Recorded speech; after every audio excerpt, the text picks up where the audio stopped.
না তা আমাদের মুসলিম হইলে ইসলাম হইলে আমরা আমাদের আলেমদেরকে আমাদেরকে এই সমাজে প্রতিনিধিত্ব নেতা বানানো দরকার না?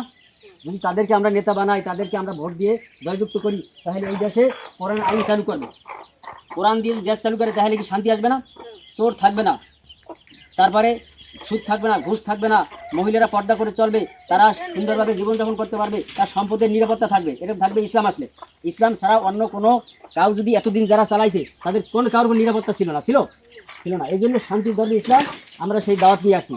আপনারা 12 তারিখে যে ভোট দিতে যাবেন, অবশ্যই যাবেন। কেউ আর বললেন না যে না আমরা ভোট দিতে যাবো না, ভোট দেবেন। আপনার ভোট অধিকারের মাধ্যমে একজন কোরআন আইন প্রতিষ্ঠিত হবে। বোন 12 তারিখে সকালবেলায় আপনার ছেলে মেয়ে এদেরকে কিছু খানাফেনা করাই আপনি কী করবেন? ভোট দিতে যাবেন। ভোটটা দিয়ে আবার এসে আপনি সংসার কাজ করবেন। সে ভোটটা দেবেন। আমাদের মার্কাটা কি জানেন? দাড়িপালা মার্কা। এটা আপনাদের খেয়াল থাকতে হবে। এখন থেকে বাসায় বইয়ে দাড়িপালার খালি কথা বলতে থাকবেন। আপনার শাশুড়ির সাথে বলবেন, আপনার ভাইয়ের সাথে বলবেন, ফোন দেবেন, আপনার মায়ের সাথে ফোন দেবেন, ভাইয়ের সাথে বাবার সাথে ফোন দেবেন। ফোন দিয়ে আপনি একজন ইসলামের একজন কর্মী হয়ে যাবেন, কোরআনের পক্ষে কর্মী হয়ে যাবেন। এরকম আপনার আশেপাশে আপনার 10 জন আত্মীয়স্বজন থাকলে তাদের সাথে এরকম করবেন যে আমরা এবার দাড়িপালা ভোট দেবো, কোরআনের আইন প্রতিষ্ঠা করবো। কোরআন আইন প্রতিষ্ঠা করে আল্লাহ আমাদের মাফ করে দেবে। আল্লাহ আমাদের কী করবে? ক্ষমা করে দেবে। কারণ আল্লাহ এই দুনিয়াকে আর আল্লাহ এই জমিন আল্লাহর দিন যদি চালু হয়ে যায় আল্লাহ খুশি হইবে না? খুশি হয়ে আল্লাহ রহমত নাজিল করবে আসমান থেকে, সেই রহমত আমরা পাবো। এই যে কাজটা করার দরকার না আমাদের? ইনশাআল্লাহ আমরা কি করব? এই কাজটা করব।